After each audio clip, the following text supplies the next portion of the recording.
I ghosted my boyfriend of 5 years. I came over to his house one morning to surprise him with breakfast and a video game he wanted, only to find him naked, asleep, and with his ex curled up in his arms. He didn't hear me come in, so I closed his bedroom door and left his breakfast and game on the kitchen counter along with my key to his house. I went to my car, deactivated my Facebook, and blocked him on all other forms of social media. I then called my phone provider to change my number before driving off. I texted family members and close friends that we were no longer together and to block him on social media as well. I didn't tell them why. I was in a position to end the lease at my apartment early, and I started a new job in a different city later that week. I completely removed myself from him and didn't offer a shred of explanation or opportunity for dialogue. I disappeared from his life after his betrayal, and I think will not only help me to focus on myself without his presence, but I think completely shutting myself off from him will hurt worse than anything when he thinks on how good he had it with me these last 5 years. I do nothing at my new job and nobody has seemed to notice. Got a new job about 3 months ago from a competitor of my old employer. Decent pay increase as a project manager, Fortune 300. When getting hired, was told my team was getting assembled and was given some prelim work to do, but was warned it may be a week or two. Cool with me, got me time to get acclimated. I complete the work a lot sooner than expected, and after asking my boss if there was anything to do and being told not yet, sit on my thumbs for a few days, assuming HR will be in touch with the status of the high res. About a month goes by and still nothing. I try to be helpful, emailing other managers asking if they needed a second eye on anything, and asking my boss and a few people under me if they need help on any projects. Yet, no long-term goal can be found, and for the most part, I essentially do nothing but play on my phone and day trade. I have my own office. I check in weekly with a member of HR, alternating between a few as to not piss them off, but hear little back. Eventually, my boss retires and the new interim guy is from another department. I'm friendly with him, but it's clear he's a bit over his head. So I figured I'd wait a few days to let him know my situation. Eventually though, he comes into my office to thank me for doing good work on the initial pre-setup I had done a month ago. After that, he essentially leaves me to my own devices. At this point, I had written close to a dozen emails to HR and even my boss's boss, but always got non-committal responses. Eventually, due to learned response, I kind of give up and just figured someone would tell me eventually. It's now been close to 3 months, and outside of extremely minor favor tasks and my initial pre-planning, I have essentially done nothing and have not been asked what I'm doing once. I occasionally walk around the production floor with a clipboard, taking notes so I'm seen, but I seriously feel like even if I didn't, no one would notice. My new boss doesn't seem to realize I'm one of his workers and essentially leaves me alone, lost in the shuffle of a huge company. A bit annoying, but I'm not complaining, and I have documented proof of me trying to fix the situation. Until someone notices though, I'm happy playing words with friends and day trading while getting $35 an hour. My little cousin cracked my iPhone XS Max screen, made my aunt pay $329, knowing I have Apple Care and it only cost me $29.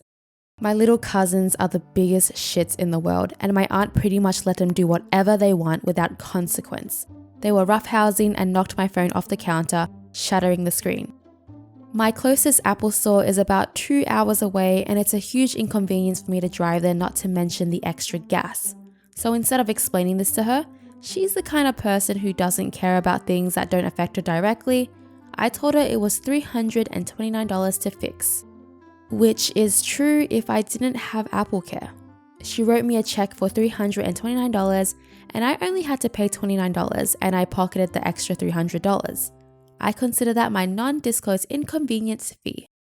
Also, my cousins are 14 and 15, so they weren't exactly toddlers. I regret having my child. I was married for 15 years to my high school sweetheart. We had 2 beautiful kids, 13 and 9. For many reasons, we divorced. Skip to me starting to date again a year later. I meet an amazing woman almost right away, first month of dating again. We have a ton in common. We fall in love very quickly. She tells me early on that she wants kids. I had never wanted more kids. 2 was more than enough for me. I have even made an appointment to get snipped later that year. But this woman is perfect for me. And having kids is a deal breaker for her. So I decide I could do this all again. For her, for us. I'm approaching 40 when we finally start trying. Due to some health complications, she's over 35 and has high blood pressure, we ended up having to do IVF. It worked, and we were pregnant soon afterwards. But our son was born prematurely. They warned us this was a possibility due to her age and health. He had to stay in the NICU for 3 months. My new wife developed postpartum due to the stress. We found out our son had cerebral palsy, a milder form, but he had it. For anyone that doesn't know what that is, it's a condition marked by impaired muscle coordination, typically caused by damage to the brain before or at birth. Our world shifted from being a happy couple with a new baby to a depressed and stressed couple dealing with a child that has a long life disability. This is not how I perceived my second chance at happiness was going to be. I won't leave my wife, and I will love and take care of our son forever, but not a day goes by where I don't regret my decision to have more kids. I should have listened to my gut from the beginning and called off the relationship early on. She wanted kids, and I didn't, but I did this for her. Now I'm depressed, financially strained, and my future isn't the relaxing one I pictured. I can never tell my wife this, of course. And I feel bad for even writing this to you, all of you, but I just needed to get it out. I've been replacing my wife's coffee with decaf for 4 years. My wife and I have been married for 4 years. When we met, she was a tiny little terror, like the Tasmanian devil had a baby with Barbie. So freaking adorable and sweet, but she was a tornado. She drank like 6 cups of coffee every single day. So much caffeine for a tiny person. If you didn't know her, you would swear she was on drugs.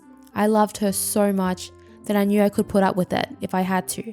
But if I didn't have to, I would try to find a way. So a month before our wedding, I decided to try replacing her coffee with decaf to see if it would make a change. And Lord have mercy, it was incredible. It was hell the first 2 weeks. She had the biggest attitude and was so crabby, but I knew we could make it through it.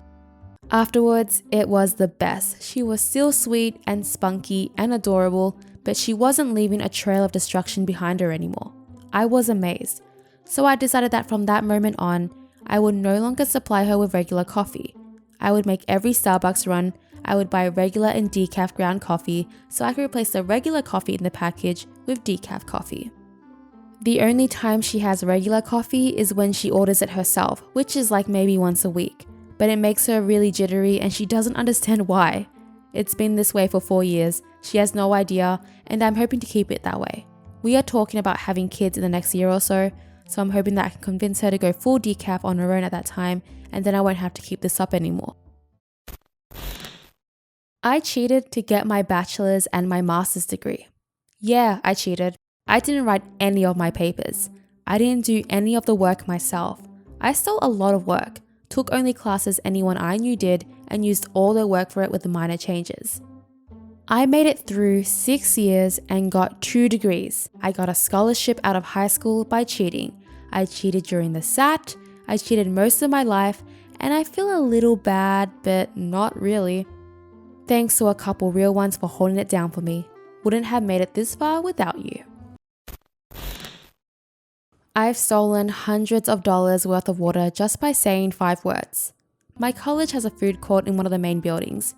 Chick-fil-A, sandwich place, salad bar, etc. You get your food and pay at the exit.